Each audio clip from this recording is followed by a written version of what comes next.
right, time now to talk brain. Brain. Red the Brain Feinberg.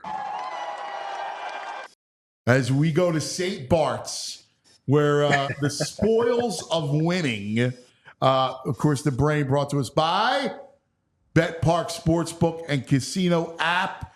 By the way, just a FYI for those people, as we talk about the brain, the brain is 25-9 on the show the past month. I don't know who does that, but not many people. Brad'sBestBets.com at Brad's Bob Best Froese Bets. does it. Remember Bob Froese?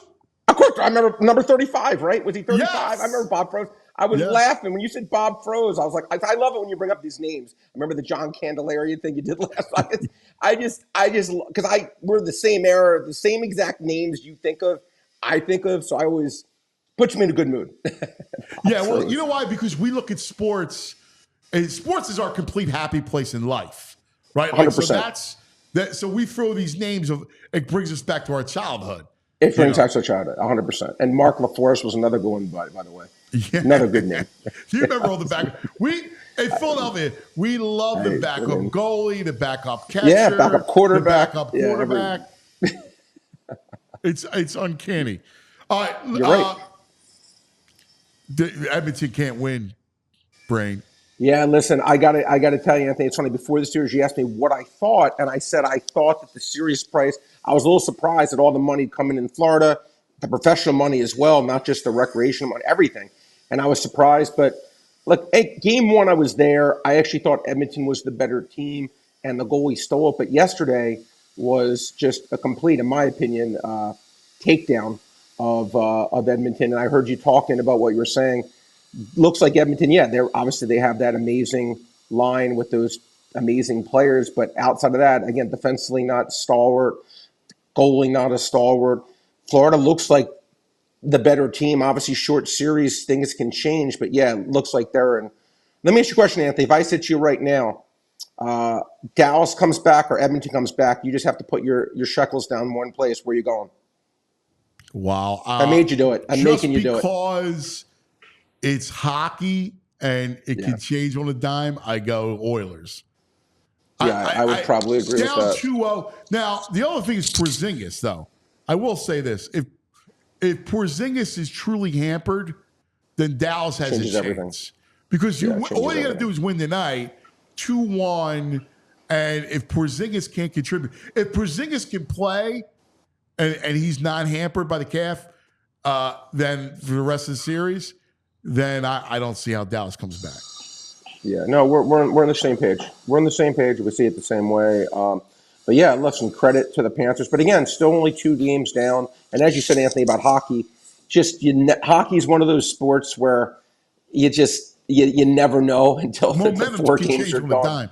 The only thing that scares me about and why I don't think Edmonton can win is it goes back to the blue line, right? Like Florida's just so good defensively and Edmonton's not, right? So Florida can wait you out. Like they've shut down their second line. No, it's been impressive. Look, I give them credit. They shut down no one has shut down their power play, Anthony. Yeah. Right? I know. And they've stoned it, which again, I don't know. Yeah, obviously good players. Must be a good system what they're doing tactician wise to stop a power play that really no one's been able to stop all season. I mean, weren't they like in the close to the mid-20s in success rate, Edmonton, at one point? Yeah. During the power play, which is ridiculous. It just shows you how dominant those two players are. But look, credit to the Panthers. They're halfway there. But look, as we know, Anthony, the hardest, in my opinion, the hardest journey is winning those 16 games in the Stanley Cup. It's so hard to do. Obviously, going into the barn in Edmonton, it's going to be a raucous crowd. And look, just like you said about Dallas, if Edmonton can win a game, it's 2-1. Obviously, the opinions probably can change pretty quickly. But right now, Florida does look like the better team for sure. All right. I want to have some fun because yesterday I saw passing yards. This is the fun stuff for me. That you could bet on the most regular season passing yards for quarterbacks, right? So you have passing yards, rushing yards, and receiving yards. So let's examine this for a second, all right? Sure. So Mahomes is the favorite 5-1, followed by C.J. Stroud, Dak Prescott, and Jared Goff, both plus 750. 7.5. Yeah. Burrow and Tua, 8-1. Stafford, 12-1. So let's examine kind of like where we're at here. Mahomes, no. Yeah, no. Right off the No, bat. Mahomes is a no for me. No, for many reasons. A, the odds aren't high enough. He wasn't even. I don't think he was even that high last year. No, Mahomes. I don't. Yeah, they don't. He wasn't even a guy I would be considering, to be honest. Out of the names you listed, Anthony, and again, I did my research. CJ Stroud pops out because of the receiving cord. CJ Stroud obviously has a chance. The two names I wrote down were CJ. Again, the odds weren't high, but the odds I wrote were CJ Stroud because of. Look, Mixon is a running back. I think he's shot. I didn't like that signing for them. We'll see. And they have the three dominant receivers, and he's amazing. Okay, he's a stud.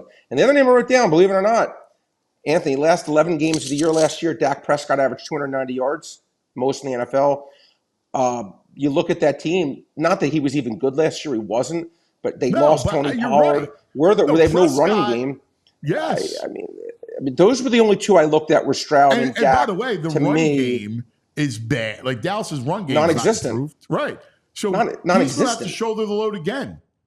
Exactly. And again, look, these bets are I don't tell anyone here. These bets are very, very hard to win, right? It's like winning MVP, but only one person can win it. It's not a bet where you can say, all right, there's not a lot of outs. You have to be perfect in winning this bet. The guy has to play basically probably 17 games. Let's suppose you take Dak. They have the division clinched, and they raced in the last game. Like, oh, I had it nailed, but I got bad luck because of that. So very tough bets to win, and I usually look for really long shots because they're such hard bets to win. But when I studied Anthony, the only two I could talk about were Dak and Stroud were the only ones that I thought with the odds I could justify.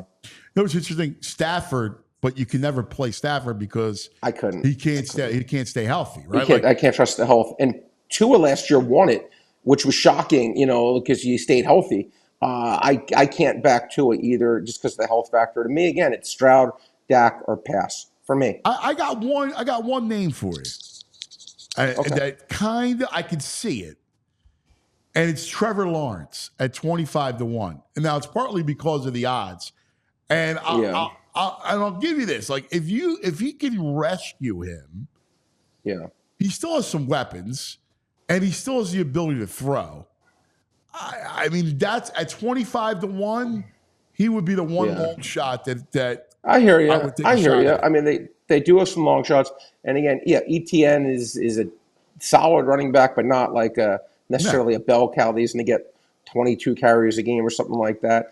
I mean, look, I don't hate it. I certainly don't hate it, Anthony. And again, these bets are, as we said, are very hard to win. Shot. Yeah, I get it. And he certainly has the talent level to have a career year, and he hasn't had his career year yet, at least in my opinion. All right. Let's look at most regular season receiving yards.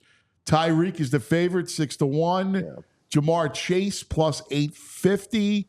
CD 9-1. AJ Brown 10-1. St. Brown 12-1.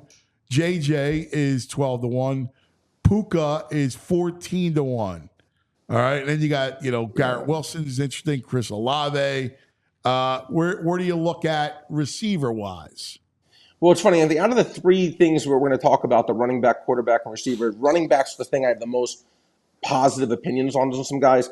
Receivers is hard because, listen, it really probably is going to be, Anthony, one of those names you listed, like those elite top guys, right? Like A.J. Brown, Amon-Ra St. Brown, Justin Jefferson, Chase, Lamb. The guy that I thought had the best odds, that I thought was worth doing the most, and you may call me crazy here because of the quarterback situation, but I would look at 12-1 Justin Jefferson only because, again, I think he's that good. I think he has the chance to be as good as these other guys, even with, again, whether it's McCarthy or Darnold, with those odds.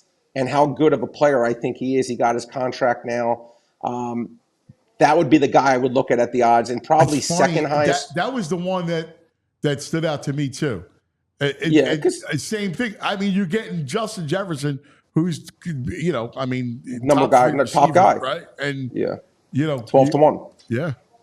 Who's the other And one look, like? you look at it. Well, it was the second guy I had to pick. Again, it would be Lamb, just for the same reasons we just talked about. I think he led the league last year, or was it Hill? I don't know whether that was Lamb or Hill. One of those two guys led it, but same kind of thing. Again, he's still the same situation. They don't have a second receiver.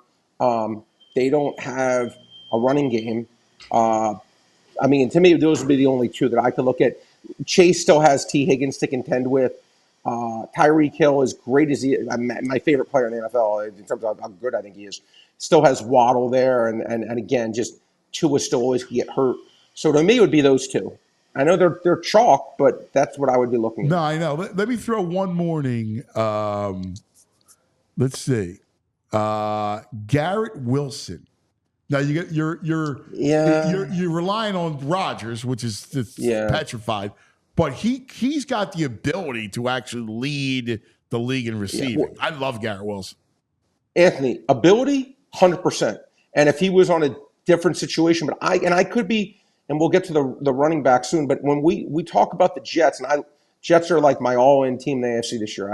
I really like the Jets. I think they're going to be good. I'm going to go down with the ship if it doesn't happen with them.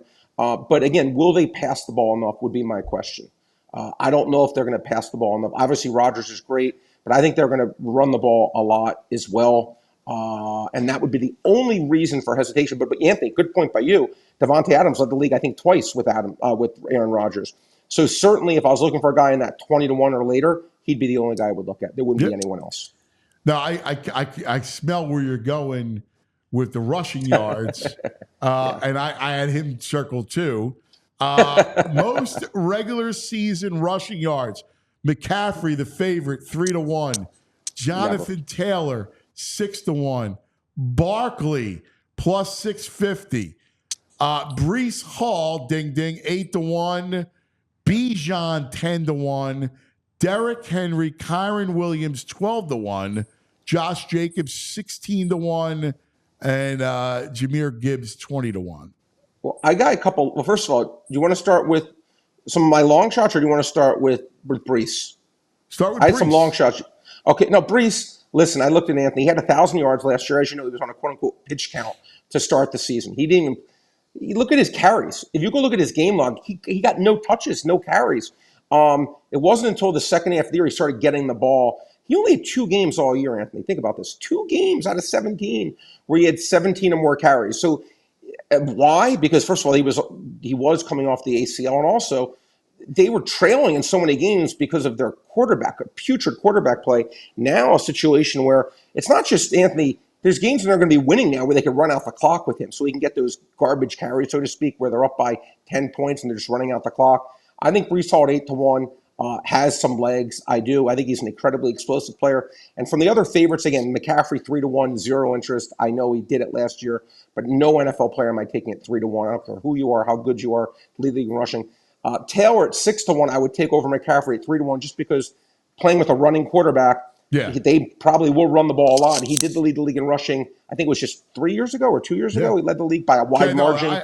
He makes a lot of sense, Jonathan Taylor. Yeah, I mean, those are the two chalk guys I like are Taylor at 6 and Breece at 8. And then I have a couple of long shots. I'm curious if you mentioned any of the long shots. Look at the guys these were all 30-1 plus. There was a couple of guys I listed. I'm curious if you, and I'll tell you why I like them, why I think they have a shot. Well, but I want to see if you come up with the same guys. Because we're up against it. We got we're up against it. Okay. James Cook, Anthony. Last year, McCaffrey had 1,400 rushing yards.